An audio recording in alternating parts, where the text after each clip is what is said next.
everyone, and welcome to episode 8 of Open Discourse.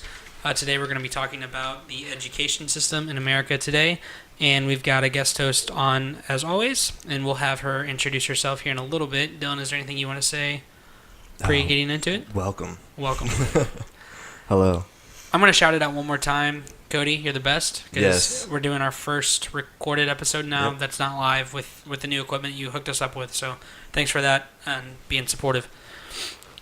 So we've got a couple of things, Jill, for our guests to introduce about themselves, and we would like your political background, your religious background, and your educational background, and then your name and age. Okay. My name is Jill Johnston. I consider myself pretty liberal, as you guys both know. Religious, I don't really believe in any particular religion. However, I do believe there is a higher power of some sort. And education, I graduated valedictorian from Union High School. I have my bachelor's in health science from Maryville University, and in about a year I'll graduate with my doctor of physical therapy. Very nice. Mm-hmm. Did you say politics, or did I miss it? Yeah. You said liberal. Okay. So would you consider yourself a Democrat? Or would you just say you're more liberal? I usually just say liberal. Okay. And would you say, like, hardcore, like, you wouldn't call yourself a blend? Like, you're, like, no, there's still some still things, blended? yeah. But majorly, or mostly yeah. Liberal? Okay. Mm-hmm. So I think that's the first anomaly there. Probably the strongest towards one direction or the other. Most people come on here, they don't even want to say the word, like, I'm liberal or I'm conservative. Yeah. They usually are, like, split, so that's interesting. All right. Do we want to talk about the poll first? Do you have the final poll results by any chance? I'll pull it up. The last time I looked, I know what it was. Okay, well then I think it's the same. Is it the same? Yeah. Okay, so how was the poll worded, or do you remember the exact way let me pull it. We worded that question? I think it was, do you think the public school system prepares for college students for college? And out of everyone who voted, I don't know how many votes there were at closing, but whenever I voted, it was 100% no. So there was like 12 people, I think it has changed. No. I think I remember seeing one yes. Oh, man. Okay, yeah, here we go. This week's poll question, do you think that the modern education system prepares students for college? We had 23 respondents as of now. 96% said no, 4% said yes. So I think that's one respondent then that said yes. Wow. It's pretty. That's a staggering result, I think, and it shows, how people vote and like who they are. And I noticed that there's teachers who have voted no, parents who have voted no, and then current students who have voted no. So it's kind of interesting to me that everyone seems to be aware that there's an issue. Yeah. I don't know. Well, we're going to dive into it. One of the things that I was thinking about is that our public school system, like the basic outline for it, was established a long time ago. I believe it was like, I don't know if it was pre-World War II or just after. They structured the whole system, like the amount of sciences we learn and math and stuff like that.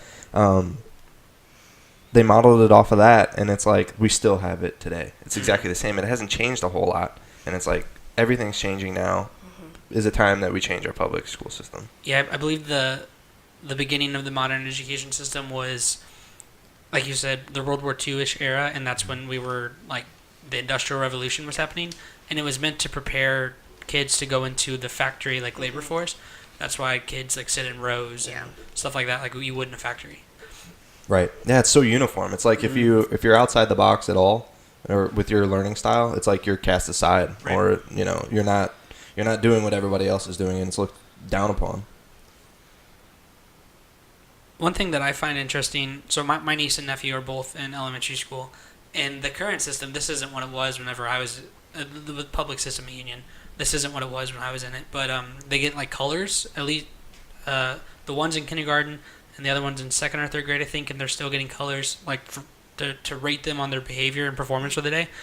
And my nephew, the boy, really has always struggled with bringing home good colors, and my niece, like, she's a great kid, but I know she's got her dark sides too. Always has like the highest is like purple or green. Never comes home with like even a yellow. Are you saying they're biased because he's a boy? I think that maybe not the teachers are biased, but I think the school system is biased for boys. I would 100% agree. In early education, because like William, he's not the kind of learner who sits and quietly listens to someone else talk. He's the one who gets in and does, and he's very smart. He has like adult tools that he does like construction with, and the kids in second grade. Yeah. I feel like the current system isn't, at least in elementary school, it gets a little better as you get older, but not designed for boys at all, really. Well, it doesn't necessarily gauge anything on your actual intelligence. It's more about how you behave. Mm-hmm. Can you sit still? Can you be quiet? Can Sure. you stand in line? Yeah, they're not getting colors. And that has nothing to do with intelligence. Based on their academic performance at all. It's behavioral performance. Mm-hmm. I mean, even at a young age, I think it's mainly about standardized testing for a lot of kids. You know, the MAP test. I mean, they basically want every kid to do well on one type of test, and it's like, well, some kids aren't good test takers, you know? Yeah. So. That's not necessarily the school's fault, though. That's a federal thing. Yeah, that's just kind of the whole structure Yeah. of our public school system. Did you go to public? Like, you went to public school? The You whole never? time, yeah. Yeah, and you went both my parents are public school teachers, so. Okay. Very interesting. So you had a different education background. I probably had the most unique education experience, I would think. Started off in public school systems, and then around middle school I went to a Christian private school, and then I was homeschooled for one semester, and then I went back to that public school system the last 2 years of high school. So I kind of got to see from all perspectives of the possible ways to be schooled nowadays. So what do you think was the most effective way of schooling for you personally? Man, I think academically, private school is where I got the most out of. Socially and kind of becoming my own person, it would have been public school, and then for my own personal enjoyment and satisfaction with life and not hating everyone, it was definitely homeschool. So was that just because of like how quickly you could finish all your classes or your schoolwork in a day, or? Yeah, I wasn't matching anyone else's pace. It was all set to me, and I mean, you can wake up and eat and like do all kinds of things that you can't do in public or private school. Eat while you're in class and wear whatever you want. The thing you have to remember about private school is that they don't have to accept every student who wants to go there. Public school, you have to take everyone. Doesn't matter the behavior issues, anything like that. You have to take all of them. And that can't interfere in a classroom setting. Yeah, I think it was a good experience for me. I would say that it's possible to get just as good of an education in public school. You just have to, the student and the parent has to fight a little harder. I would agree with that. Whereas Because I had a great public school education, but both my parents are educators. Right. See, for me, public school was a breeze. I mean, like, I was always excelled at test taking. Like, I never had a problem with it. I never felt like the anxiety of taking a test. I was like, this is easy. You know, I pretty much breezed through it. But there's a lot of kids that struggle with that just because they can't handle the pressure. You know? For sure. Yeah. I think that's one thing as far as like being prepared for college that I struggled with is I never had to study in high school, and then I got to college and I'm about to graduate next semester. Maybe we'll see, but I still don't study, and I haven't studied, and I can't study. I just can't. I don't know how. I don't know if it's me personally or if it was my experience, you know, early on in school, and I just never learned. I don't know if it's because I wasn't challenged enough or the methods weren't taught, but it's not there for me. I can't study. I'm the same way. Yeah. I don't know. I never studied a whole lot. I mean, at the college level, I would study, but I mean, high school, like never. You know, I just didn't really have and you to. passed good grades. Yeah, but did you take the highest level class you could?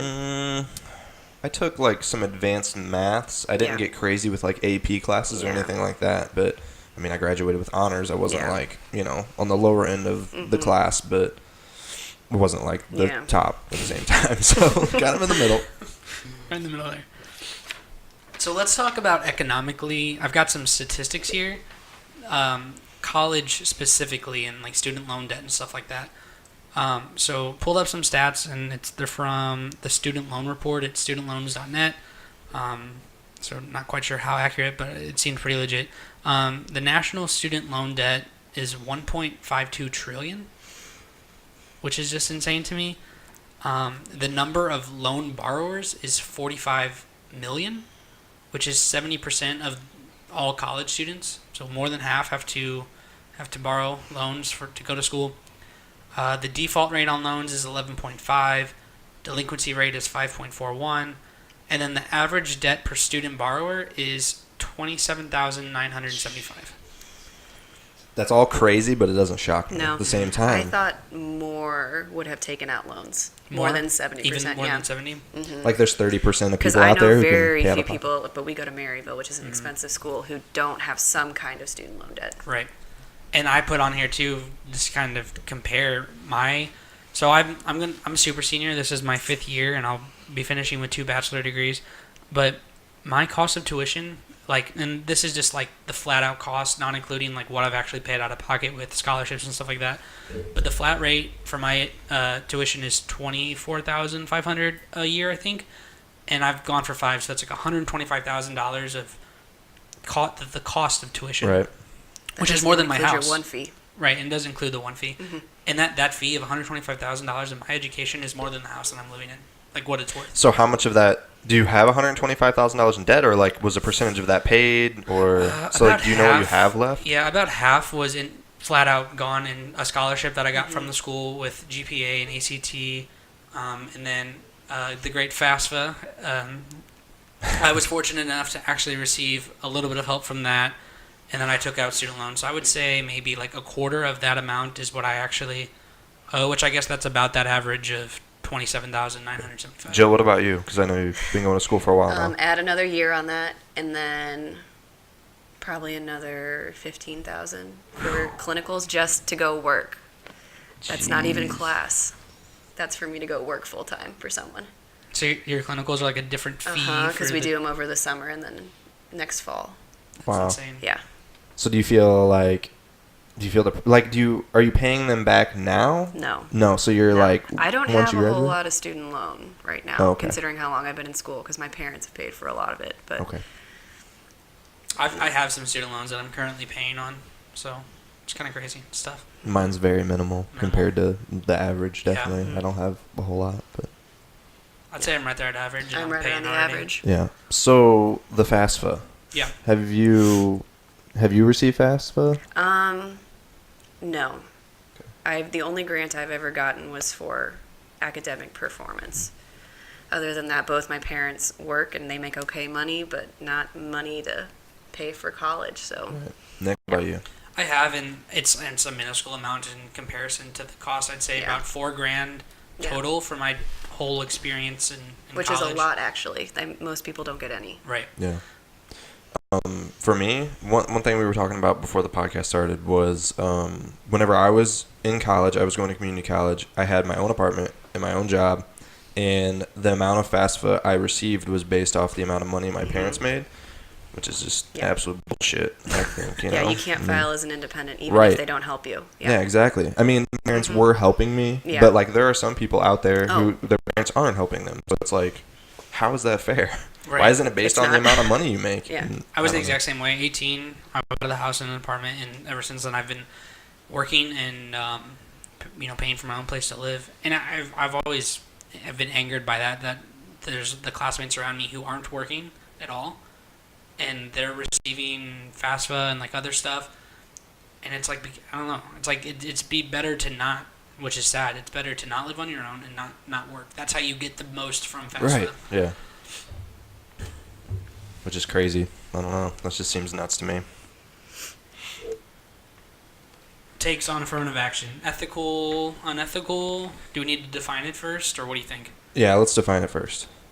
So, do you want to No, explain you go it? ahead. You look like you had words. So basically, it's money that you receive from the government based on your ethnicity or based on, I don't know, a number of other factors. You were saying before, like you could be left-handed and get a grant from the government. I don't know that it's from the government, but there's scholarships. There's that are. scholarships, okay. I think affirmative action is a legal thing. I think it started with Kennedy, maybe kind of back then, and the goal was to diversify student campuses, so they would pay for minority groups. Pay their way in. Yeah. Which includes women, by the way. I'd like to throw that in there. Didn't know that. Yep. So do you think do they still give certain scholarships or to like certain in like a certain field? I would assume, like maybe if you're a woman who is going into like an engineering field or something where there Those aren't are- very many. Yeah, you see more Women? like private scholarships for that, though. Okay.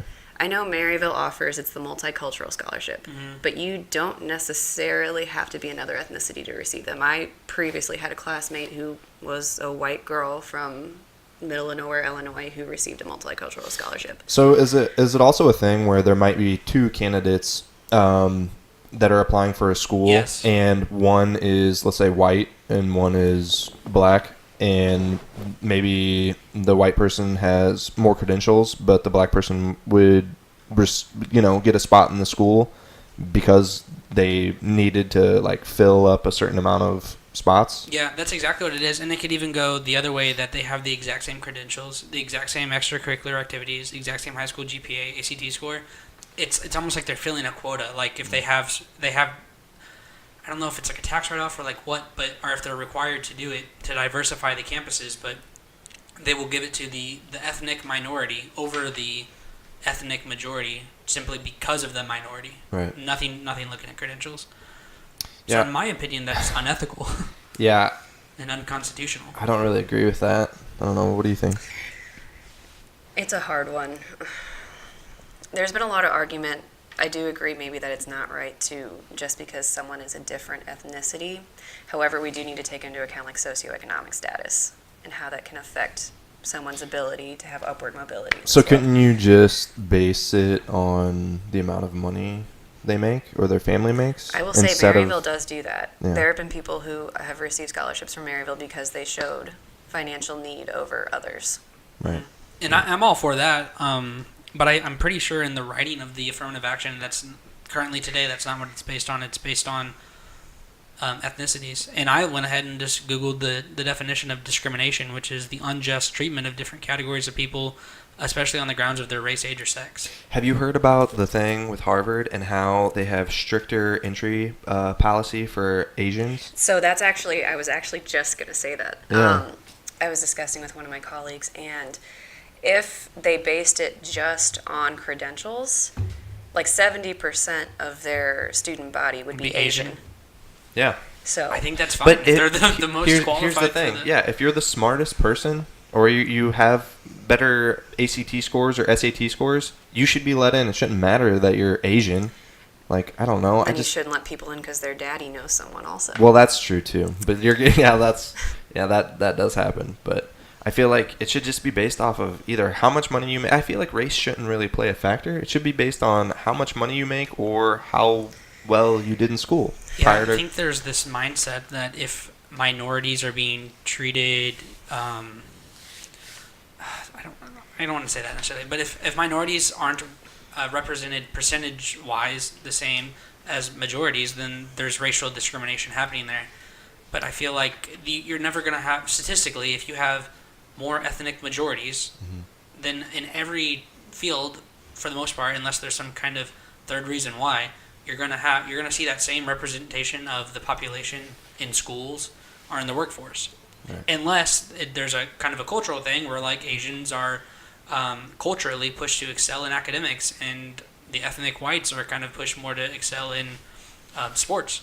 Can you imagine being that Asian student though that applied, and then you find out that someone who was white got in because they were white. Because they were white, Right. And because they didn't want too many Asians on the right. grounds. They had lower test scores than you, and they're not as smart as you, but yet they got to go to a school that you wanted to go to, and you couldn't go. It's unfair both ways. Like, Yeah. I don't know. I think the problem is that it's being administered in the wrong way. The whole idea of affirmative action was that it was to take away barriers for certain groups of people who had them. Like, for example, I don't know if you guys remember, I believe it might have been Mercy, but there was a nurse who was doing some hiring, and she emailed an applicant back and said that they don't hire people with ghetto names.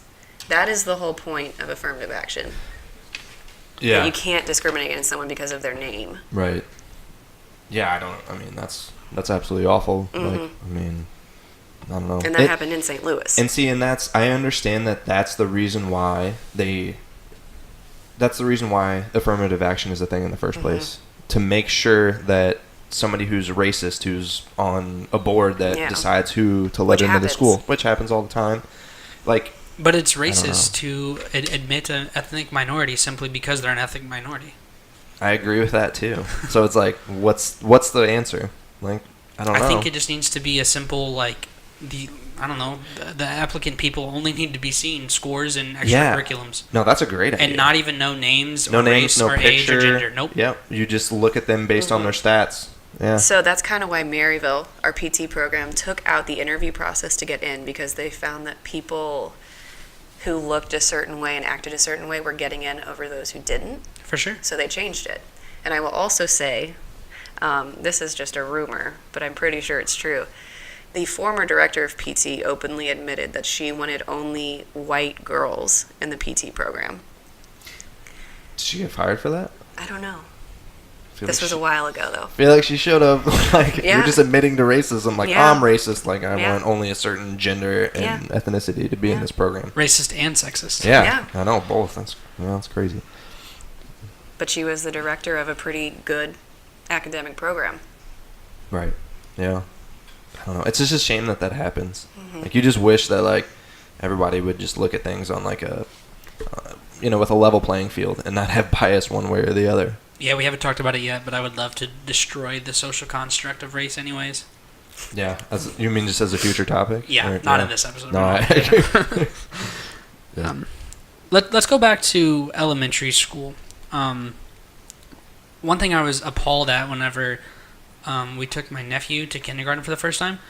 Whenever I was a kid, you'd get that like school shopping list, and there was like, everything you needed: paper, pens, pencils, whatever, and you would go buy it, and then that would be yours. And there'd probably be like a day the week before where you'd go and like set up your desk, put it all on your desk, and you might have bought like a box of tissues and like a roll of toilet papers, and that was like the classroom stuff. Right. But whenever we took my nephew to kindergarten for the first time, his box of crayons that he bought like all went into a community pile, and the paper all went into a community pile, and like none of the kids had their own stuff; they all shared it. And this is at Union Elementary.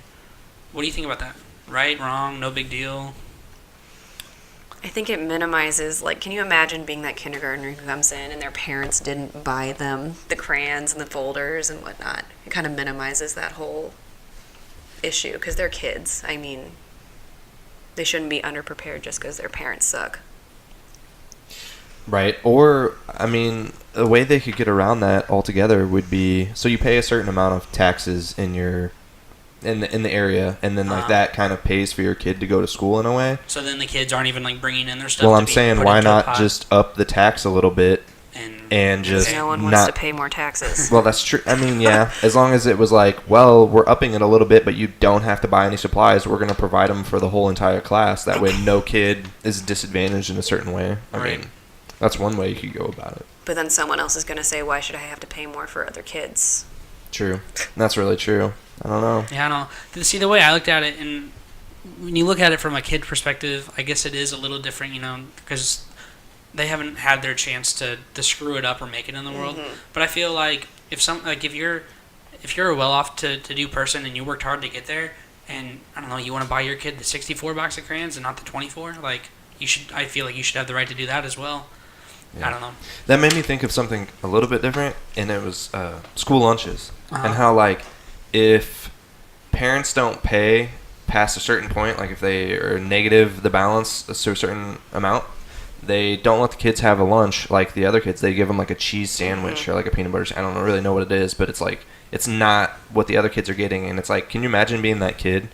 Because your Who's- parent doesn't pay. Right. Yeah. Exactly. Like, you just got a shitty parent who's not keeping up with what's going on. Like, whether they're not keeping up with it or they can't pay it. I mean, I know those are two different things, but Either way, it's not the kid's fault. right, you're just sitting there and you're kind of discriminated against in a way because your parents didn't pay for that. I don't think that's right. Like, I don't know. I mean, I understand that you have to pay for the lunches somehow, but there's got to be another alternative. So would your alternative be tax money just be allocated to that to make sure every kid's provided the same standard of lunch? Because I saw that firsthand at Union, all the way from elementary to high school. Yeah. Of kids it's like a peanut butter sandwich, I think, and like a bag of chips, and then the other kids are getting like hot lunches. It's just kind of weird to me that your education's paid for, but then there's like certain aspects of school that it's, on your parents, yeah. And it's like, well, why isn't it like one way or the other? You know what I mean? I don't know. See, one thing I think that we should start implementing, and I feel like there hasn't been a major change in education in a long time, kind of like what we talked about. But I think it'd be so cool. I don't know what that is, but I'm very sorry. I'm pretty sure Union High School owns like land, They do. just like land that nothing is on right now. And I don't even think it's The necessarily. school district does, yeah. Yeah. A lot of it. and nothing's like there right now. It's not even necessarily like on the school campuses. It's like other land elsewhere in town. And I think it'd be so cool if like the ag kids got to go farm it, and then they brought the food back, and then you had like your home ed kids like cook the freaking lunches for people. I think that would so much better prepare students and make them more involved in just the whole. Do you know about the expansion they're doing for the elementary schools? I do not. Because there's a big chunk of land out by like the ECC area, and they're building a new elementary. So they're using a big chunk of their land. So, but I don't think that's a bad idea Yeah. either. No, I'm glad they're finally using it, because I remember hearing about that as a high school student. I was Yeah. like, why is there this stuff we're just not doing it? Yeah. No, they're shutting down Clarkville, and they're going to have 3 K through 6 and then middle school. I think having the kids help out with lunch or clean up or something like that would be awesome and teach them some responsibility. And I think they'd have more respect for the people that do that job every day. Mm-hmm. Because I think there's a lot of kids out there that disrespect custodians or the people who make their The lunch lunches. lady, I agree. And it's like, maybe if you had to do it or you had to do a little bit of work, you would have more respect for that. So And I think one thing that always comes up is like healthy food for children and farm-raised food and locally grown and then brought into cafeterias that's prepared by, someone leading the kids into that. I don't know. That seems like a very easy thing to implement that would change a lot of lives. So what do you think about the overall structure of the public school system, like based on the classes or the amount of time we split up certain things? Do you think that it should be set to where it's like, okay, you got 55 minutes or an hour or whatever in a certain subject? Or do you think it should kind of be like, well, this kid's struggling in math, so maybe we should spend more time a day teaching them math, or this kid's struggling with language and reading, so we should spend more time doing this? Do you think that could be an option? Or That's kind of a thing. Like, whenever I was little, I did have to take, like, a special reading class for, like, an hour a day or whatever. And then, like, at the middle school, like, they'll do special, like, math breakouts during, like, their wildcat time for the kids who need extra help. Right, yeah. Yeah, I think the overall structure just needs to change. I don't think we should be sitting in classrooms for 8 hours a day anyways, like, mundanely listening to getting lectured at. There's so many different learning styles that aren't being met from that way of doing it. I think classes just need to be more interactive, not necessarily active, because then if you switch to all active things, then you're only appeasing the hands-on learners and not the auditory or the visual learners. But we just need to incorporate so much more stuff. I think it's horrible how there are kids who have all this energy and they want to do something positive with it, but they can't because they're forced to sit down and not do anything. For and it's 8 like, hours a day? Yeah. Yeah, and those are the kids that get in trouble all the time. It's like that energy isn't necessarily a bad thing. You just got to channel it somewhere, For sure. Yeah. I've always kind of thought that, too, like at Union, there's a big VOTEC program. A lot of kids want to do things working with their hands that don't involve going to college. And I just feel like there's not enough emphasis on preparing them for that. Like, they don't need to know physics and chemistry. Right. Let them learn what they want to learn. I always thought it'd be really cool if in high school you could do you could kind of try out careers in a way. Like just, so you think you want to, do metal work or whatever. Well, Yeah. I know they have shop, but maybe something more specific like the medical field Kind or of like something. Health Doc. Yeah. But for a bunch of different types of jobs, and you could try different things out. And that way, whenever you're about ready to go off to college and you're about to make that really hard decision, it'd be easier for you. Yeah. And I think you could tailor stuff to what kids want to do, because I know the biggest complaint in math class is, well, when are we ever going to use this? And then the teacher might pull up an example of, I don't know, maybe an architect building a house. Okay, we see that, but I don't want to be an architect. So when am I going to use it? And if you had those different channels healthcare fields and our auto repair fields, and their math problems were auto related or healthcare related, I think you would see a significant increase in understanding and passion for learning in the first place. I definitely agree. Yeah, for sure. I don't know what that would be called, but so do you think I know one thing you were talking about is you turn 18 and graduate, and then you kind of pick a major for the rest of your life, and if you go through with that, then that's your job for the rest of your life. So do you think maybe a good trial run would be in high school, where it's not as a big of a deal because you would still graduate with a general high school diploma, but you could go through different occupational tracks in high school? Would that be something? I think it would cut down on the amount of people who go to college and then change their majors, for sure. Or who go to college, incur student debt, and then don't do anything with it. Exactly. Yeah. They get a degree. They spend $100,000 in 4 years of their lives, and then they graduate and they're they like, don't "What do I even wanna want to do do?" it. Yeah. Or they're like, okay, well now I'm about to go into this field, and then they do it for a month and they're like, I Hate it. absolutely hate this. Time to go back to school. It's like, well, you just wasted all that money and all that time. And I feel For like sure. it's such a shame, Yeah, I'm at the end of my nursing education career, and I like it, but I do kind of feel stuck in a way because like at this point, like I'm happy with my decision of what I did, but pretty much all other doors are closed unless I want to go back and pay 4 years of education and spend 4 years of time. Right. It's just kind of crazy that you don't. Because when I was 18, I didn't know why I was choosing the college that I did. I kind of, by grace, ended up where I am today. And it's just kind of interesting that if you don't either have a strong understanding of who you are and what you want to be, or get lucky, then you could be stuck in something that's not what you want to do and not you at all. Jill, did you ever at any point in your education like second guess yourself, or times where you were maybe struggling or something like that? You're like, maybe I don't want to do this. I wouldn't say there's ever been a time that I didn't want to do what I'm going to do, but there have been times where I'm like, why didn't I go to med school? Because as a physical therapist, we really don't make that much money, and we have a doctorate. And I've just sometimes questioned if it's worth it. I've always liked it, but So not necessarily the field, but like the path in that field. Yeah. You kind of like, maybe I should have done this. because I definitely, by going to Maryville, kind of got myself stuck in a tract, like how you were talking. Yeah. Because it's a direct admit program, so you're there for 6.5 years, and you can't do anything with your bachelor's degree. So one thing I wanted to talk about was dress code. I'll just kind of go over like some stuff I had written down for pros and cons.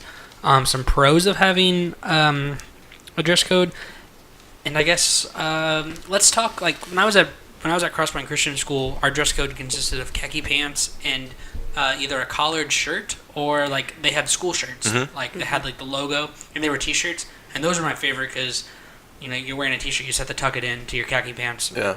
But so that's what I'm talking about when I mean dress code, not like because Union High School has a dress code of like straps have to be Right. however thick or whatever. So I saw you You're shake talking- your head. So you had an initial thought with what he said. I can't. Uniforms, I hate khakis, I hate plaid, like I can't. Yeah. You So it's could just not pay me. it's just a fashion thing for you. No. Well, and it's a comfort thing. Like, Yeah. I want to wear my leggings. So don't want anything else. some listed pros though are safety with like sexual assault, and then order of less distraction in the classroom, and then the cons would be freedom of expression, cost if like the public schools had to implement something like that you'd have to provide uniforms to the students. So I don't know, Dylan, what do you think? Well, I see the pros where everybody is dressed the same, so there wouldn't be kids who would get made fun of for the quality of the clothes that they're wearing. But there's So- a big difference between like Tommy Hilfiger khakis and Walmart khakis, and kids will still make fun of you for that. That's true. And then like I've also heard that certain like religious grade schools let you have like a little bit of like maybe your shoes can be Yeah. different, or like you can wear different socks, and then they make fun of that Yeah. leads to issues because it's the only thing that's different. So I don't know.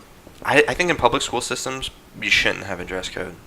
Personally, Shouldn't? you shouldn't. Yeah. How do you think it compares though to like, I would say, I'm gonna go with majority of work fields have a dress code. Like I'll be wearing scrubs. Jill, what's is It depends. Is the dress code for PT and then like khakis and a It's polo? like business casual. No, I will not work at a place that makes me wear khakis and a polo. I won't do it. And but like even like McDonald's or Burger King, they have the uniform. Yeah. I understand that like you need to, especially like you need to be dressed to a certain like standard. However, I do think that dress codes definitely are a lot more lenient for guys and a lot less for girls, because a lot of the things that girls wear, doesn't matter what it is, are construed as provocative. Dylan, what do you?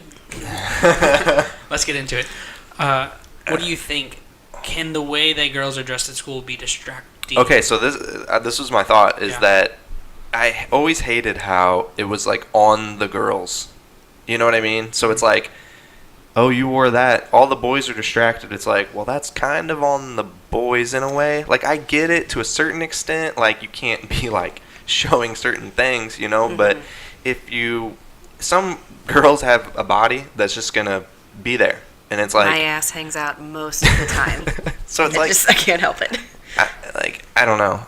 I mean, I get it to a certain point. Like, yeah, you have to have certain policies in place. Like, you can't be wearing like a tube top to school. Like, I agree. But at the same time, some of that's like a maturity thing where it's like you just got to get over it. Like, well, let's expect more out of our boys too. Like, are you animals? I don't understand. Well, the problem is that they're not educated by their parents on how to treat the opposite sex. Yeah. Or their parents are showing them a bad example of how to treat the opposite sex. Yeah. So.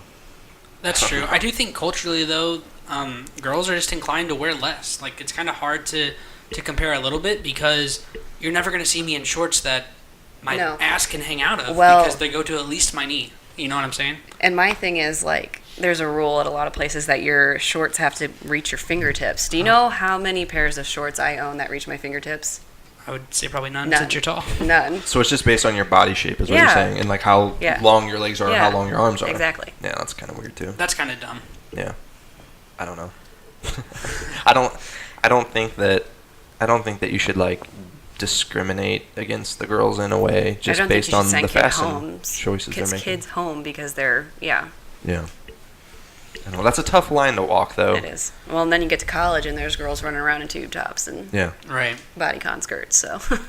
Yeah, that's true. It's definitely rated R on college campuses with some of the things that people wear. Yeah, but I guess the reason that you're able to do that is because everybody's paying for their education at that point, and it's like, I guess to a certain extent, it's like you have to be able to control yourself, you know. And once you're in college, for the love of God, if you can't control yourself around the opposite sex and like you have to sexually harass them because of the way they look, like you're an idiot. Like, I don't know. True. Yeah. I also think that for kids to be able to express themselves, I think for some kids, it's like all they have is to be able to wear the kind of clothes that they want and what it says about them. I don't know. Yeah. I don't know, but everyone I know who wore uniforms loved them, which I think is interesting. I was going to say, I didn't hate my Crosspoint uniform experience. Do you think that it was also like a convenience thing where you're like, what am I going to wear today? The same thing I wear every other day. I experienced that at work because we just wear black scrubs. Like, we don't even get to choose, like, different colors, really. It's pretty much all black. I'm just like, I don't have to worry about it when I wake up. I'm going to wear my black clothes. Like, that's it. Yeah. But, I don't know. Yeah. Just to kind of switch gears a little bit, when it comes to college, I was thinking about this. A lot of schools have blended courses now, or strictly all online classes, which I feel like that's trending upwards. Like it's becoming more and more popular. Do you think that we'd ever get to a point? I know there are strictly all online colleges, but do you think like your traditional university will ever gear more towards being online or less in classroom stuff? You don't think so? I don't think so. I also don't think so. Why do you think that? I'll let Joe go first. All of my classes since third year have been extremely hands-on and very lecture-based, and all of my professors hate doing online lectures. So yeah. Oh, okay. For me, I'm a double major, and so my nursing major is like my primary goal or whatever, but I'm a psychology major as well. So I needed a lot of extra psych credit, so I was taking classes like I took child psychology online, cognitive psychology online, and there are a lot of times the online courses are condensed for whatever reason. I don't really know why, into 8 weeks, so half the semester, but it's the same amount of credits. And I'll be honest, I didn't learn as much in my online classes, and it's not that I didn't learn anything, but it's definitely like what I would have learned in that same class hands-on would have been way more. Yeah. And that's why I was taking them online, is because I didn't require a lot of effort on my part, and I picked up my credit hours. So do you think that just being in a classroom kind of forces you to absorb more of the content or like more of what they're talking about just because you're there physically and like you have to do it, as opposed to when it's online, you're kind of doing it at your own pace and doing it on your own? It's more on you when it's online. Like, you have to be motivated to learn. And if you're not, which I'm not always motivated to learn, you're not going to. Yeah. I think in class, like she was saying, a lot of hers are like hands-on skills. You can just do so much more in class. And all my online classes would have a discussion portion where you would post an original reply to some kind of prompt or thought, and then you were supposed to reply on two other people's. I hated that. I still hate those. That's so dumb. It's like, who like, I don't care what they're writing. Right. So like, judge what I'm writing. We write like bullshit statements of, well, I totally agreed with what you had put there, and it's don't like even know so what we're talking forced. about. Yeah. It's so forced. You're like, I hate this, but I have to do it, so I'm gonna put the bare minimum to, yeah. And I still think it's crazy that Because if I would have took cognitive psych in class, I would have taken it for 16 weeks, and I took it in 8 Yeah. online, where I can do less and I'm less motivated to learn. So, an 8-week course compared to a 16-week course, do you think that it's wrong that, like, you don't get as much knowledge, but you also still get the credit for that class? It's like someone who has a degree and they've had all in-class classes, and then there's somebody who took a lot of online courses. Are they as well qualified as you? I think it depends on what your degree is. Like as a physical therapist, if you did all online, there's no way. Yeah. And I'm sure for nursing, it's the same way. If it's all online, Yeah, and I think it depends on the student too, because like I will have a bachelor's degree in psychology, but I guarantee you the person who just majored in psychology and went to all in-class classes probably knows way more than I do, has a better grasp of the concepts, and that's because the majority of my psychology education was online. does your psych have a research requirement too? Yep, I'm in that now. Nice. It's awful. Or did you have to do that for PT We're currently, and a research? yeah, it's a lot. Yeah. It's my class is kind of lax. It's not too bad. We had to do, a big study and run the statistical analysis, and it's kind of crazy when I talk about it, but I found significant results. Ooh, what was your study? I looked at how appearance can affect patients' perception of a nurse and their ability and I trustworthiness. participated, I remember now. Yeah, stuff like that. And I found that I looked at all kinds of different things, like race, ethnicity, age, gender, tattoos / like weird things like big piercings or crazy hair, and then an overweight or unfit versus like a hygienic and fit person. And the biggest one that had the major impact was being overweight or unfit.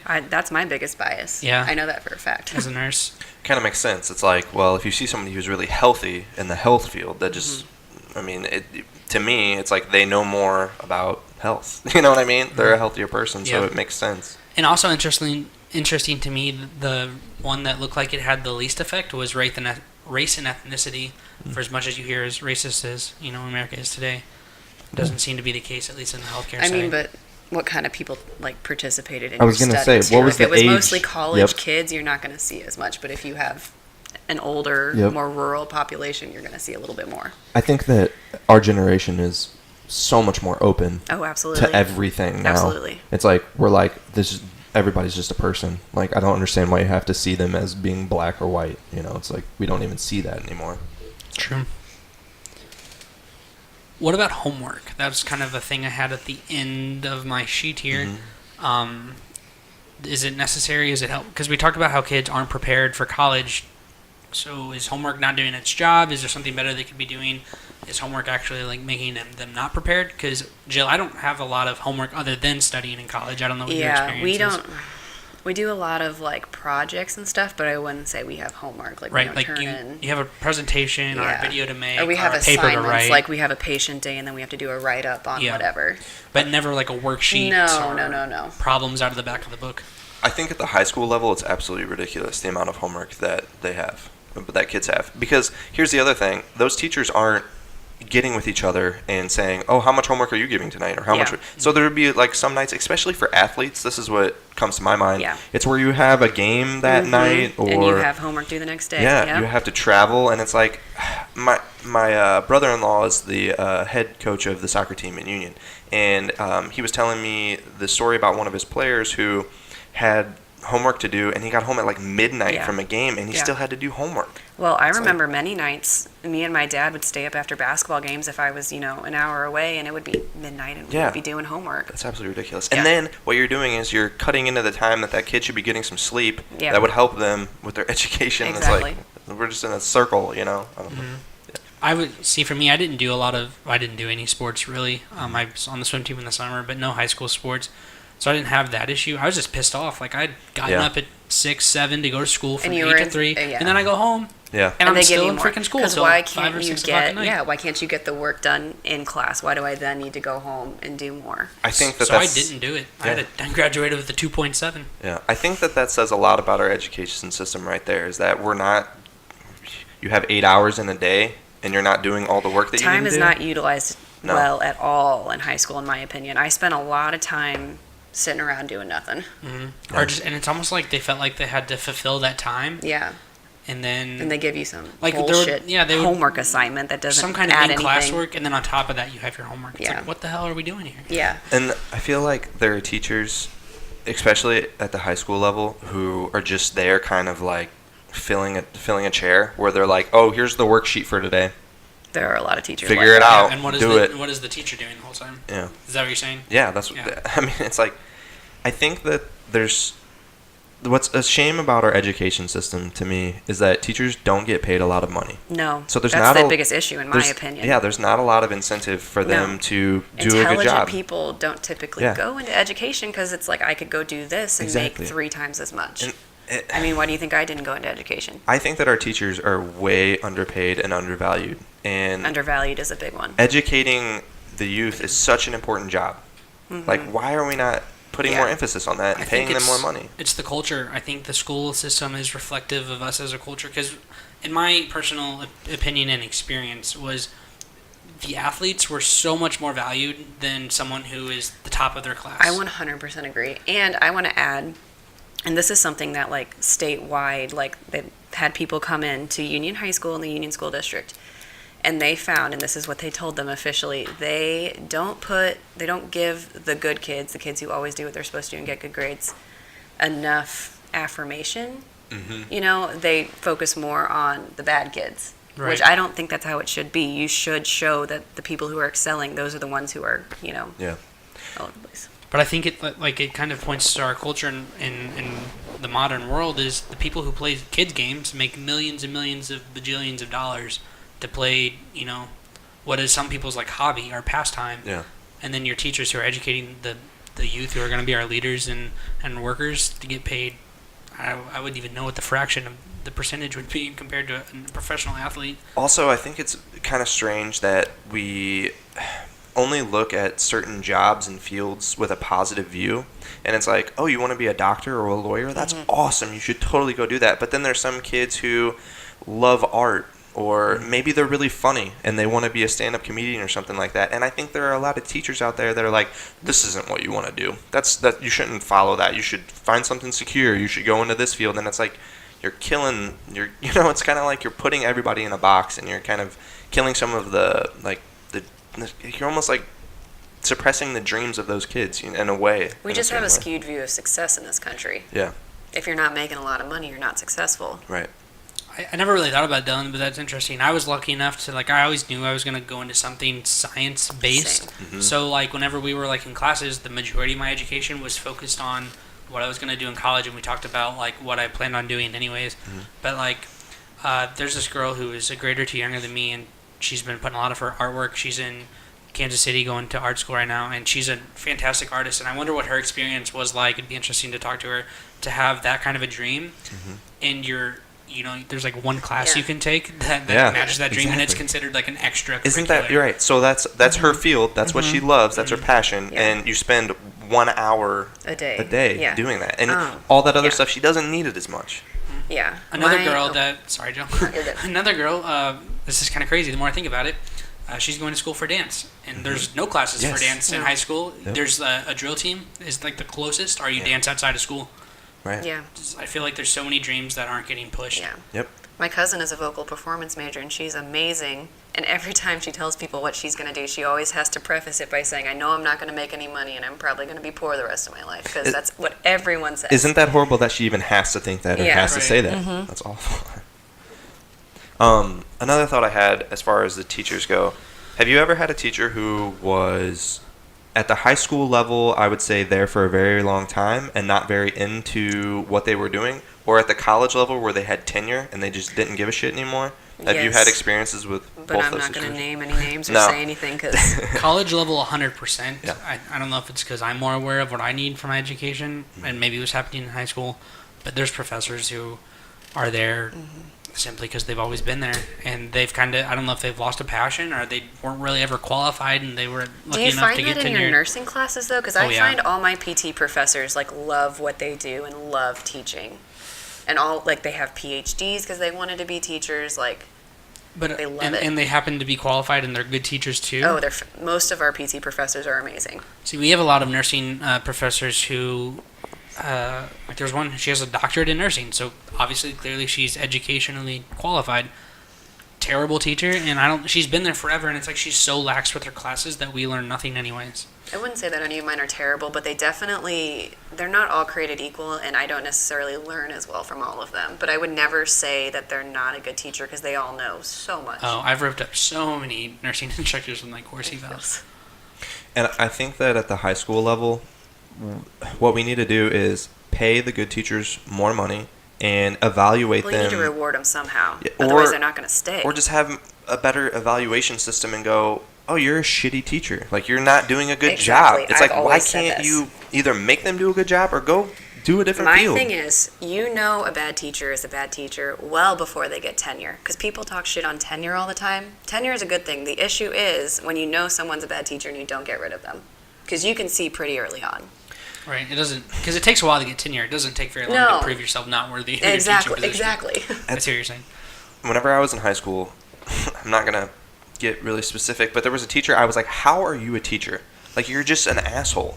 Like, you're not nice. You're not polite with the students. You act like you know everything, and you're not really teaching everyone, and you're very condescending. It's like, that alone, like your ego. I'm pretty sure I know what you're talking about. Shouldn't be, well, they got fired a couple years later, and it's like, well, that should have happened before I was in school. It's like they should have never been No. teaching there. Yeah. I think a lot of people who have a passion for their career field, like maybe they're an excellent physicist if they're teaching physics or whatever.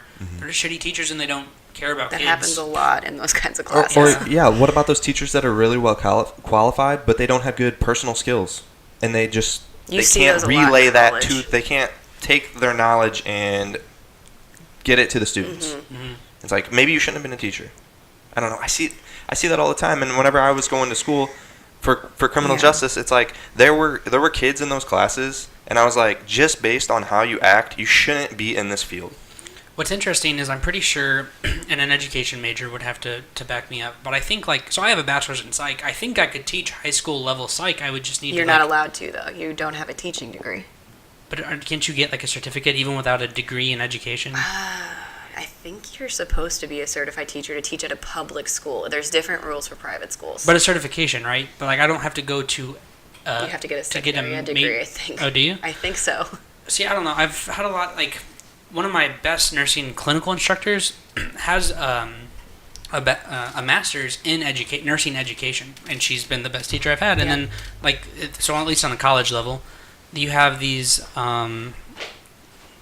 college level professors who are teaching, and they might know their stuff, but they never learned how to teach, is what I'm trying to say. That does happen a lot. And you see that a lot, like, and Maryville isn't probably even the worst one, but at like a bigger university, my dad, for example, got his degree in engineering from Iowa State, which is a research-based institution.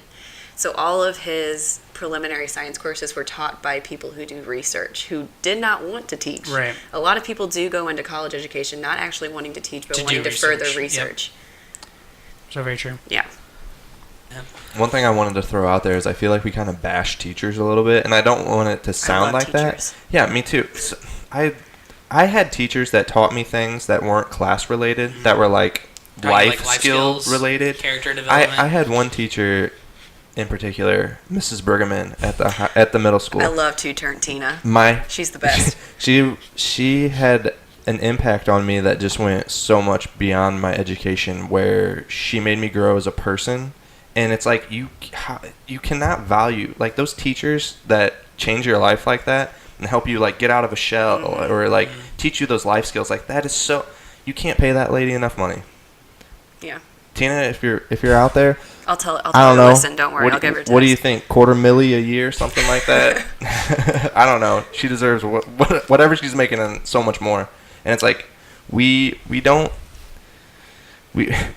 have enough emphasis like on like our good teachers. Like, No, I agree. They aren't rewarded enough, and the ones that aren't good teachers, I don't know. Something's got to be done about that. I feel like. So, did you ever have my mom? No, I didn't. I never had her as a teacher. I've always heard she was a great teacher. I never had her either, but that's what everyone told me. Her last several years of teaching, there was a lot of push for her to retire, which I always found interesting because she was a good teacher and she consistently did well with her students. Yeah. But it was because she was the highest paid teacher in the district. Ah. So they could pay 2 new teachers the same salary that she was getting paid, which is interesting to me because quality or quantity, like Yeah. she had 33 years of experience. Wow. People liked her. Yeah. So that's kind of like just a education funding issue. It sounds like to me, just with our school district. Yeah. So that's not. So basically, what you're saying is they don't want those good teachers. They just want to keep rolling over and costs. having. Yeah. Oh, that's horrible. You can't cut costs on education. I agree. You know. My 'Cause that's the favorite future of- my favorite part of graduating, and I don't know, I just was so angry with my experience in school in general. So I don't want to sound like the negative Nelly or who hates everyone. But it was so funny to me that you worked so hard to graduate or didn't work hard to graduate. Either way, on the stage is like 10 people that you have never heard of or seen before. Yes. And they all want to shake your hand and I like agree pat you with on that. the back like they were responsible Yes. for whatever Yeah. just took place. Yeah. It's like I don't even know who you are. Like I'll shake my teacher's hand who's up Right. here, my principal who I've talked to. Yeah. Like, who are you? On that topic, when I graduated, I did graduate valedictorian. All these people were shaking my hands, and I'm like, I've never seen you before. Right. I've been to all the board meetings because my mom's a teacher. Like, I've done all this stuff. I don't even know who you are. But the good news is, I'm at the high school every once in a while because I sub.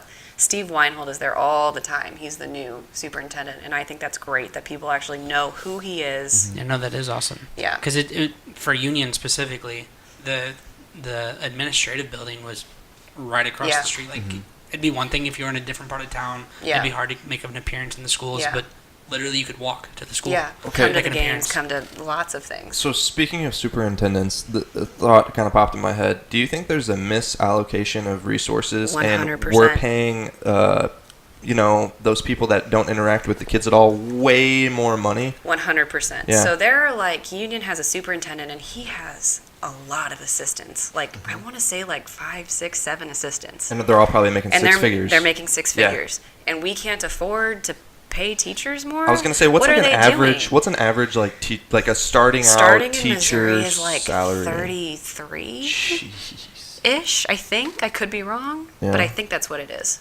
So you're paying a superintendent 3 times. And a the lot of salary. them, like, they just don't add anything to the experience. Yeah. Like, Maybe they should rethink that, and they should have less people at the superintendent level and Yeah. doing those administrative jobs. And well, because what are they doing? Well, I feel like Right. a lot of decisions and game-changing stuff kind of comes from the ground up anyways. It's Absolutely. teachers who see an issue and Absolutely. push it up the ladder, and Right. maybe that the top, makes the decision, like, yeah, we'll approve this or whatever, but it's the people who Yeah. are on the front lines who have the ideas and are pushing forward. Well, they're doing the hard work. Like, being a teacher is really hard. Like, I've subbed for a few years now. It's so hard. And just the fact that they have a 4-year degree and they only make $33,000 a year or whatever is ridiculous.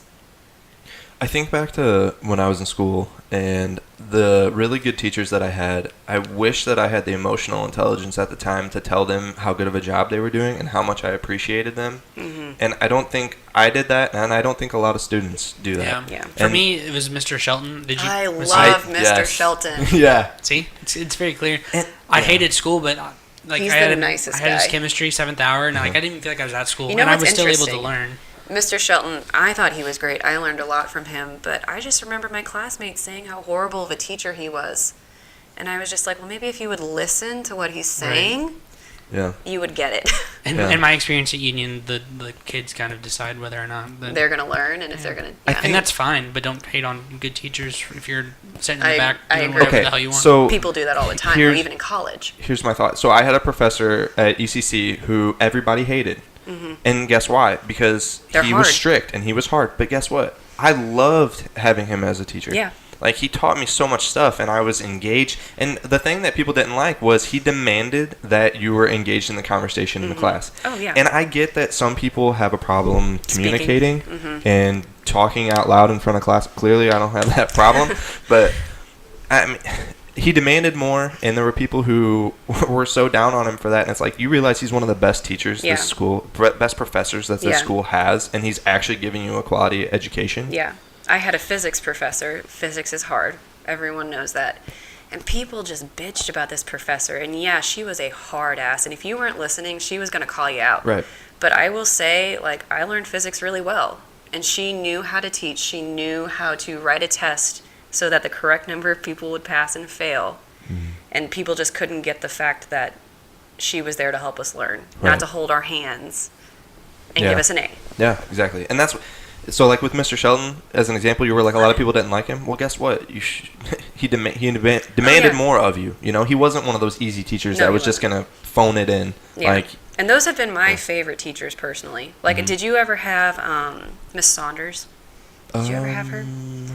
Because she taught like history and stuff, and she expected a lot of you, but she was a great teacher. Mrs. Saunders. Yes, I did. Yeah. Yeah, I did. Yeah, I had her, and I really liked her. Same Yeah. thing with Josh Hall. Yeah, I had him as Yeah. well. Really, all phenomenal teachers. And there's so many good teachers out there. I Absolutely. thought Phyllis Fink was a good one. I love Mama Fink. Yeah. I don't think I read Fink. What's crazy Did is you not take algebra 2? my mom had I Fink. took algebra too. I feel I like had you had to Davidson. have had Fink. I had Davidson for I algebra forgot too. she was there still. I'm an old man, so I was in Davidson school was like supposed to 20 be years too. before you guys. Excuse me. I'm just kidding.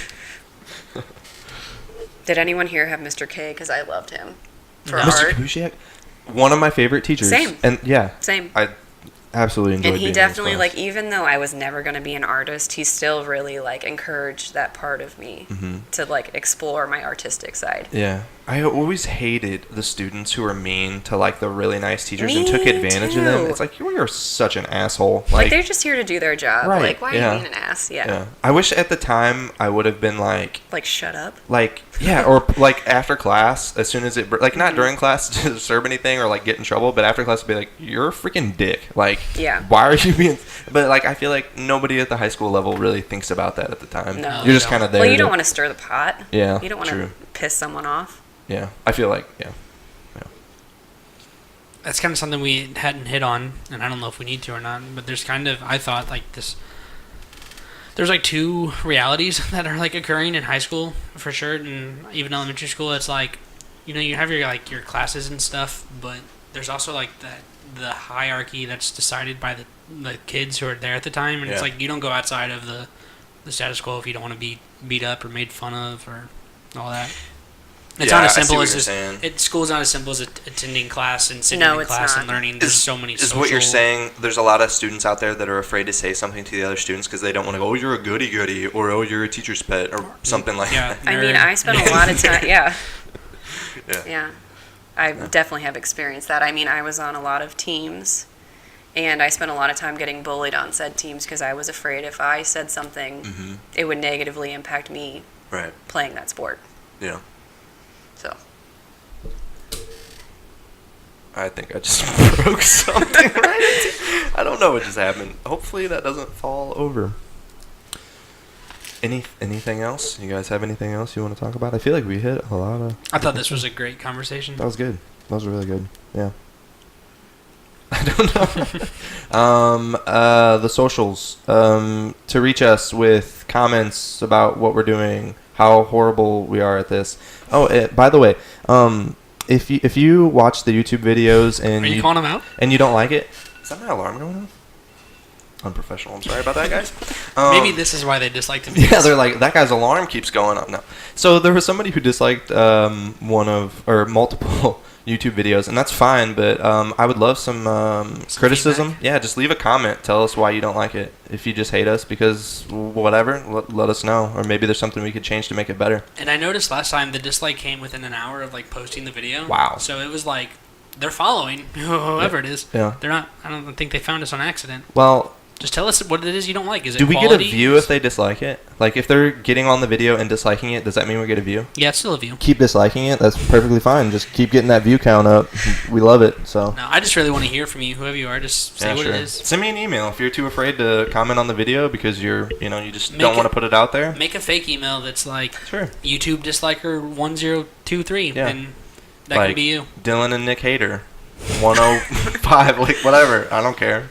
But the email is open.discourseod@gmail.com if you want to reach us with any thoughts or concerns. That was so perfect. I've been practicing remembering the email. I want to shout out. We're in need of guest hosts.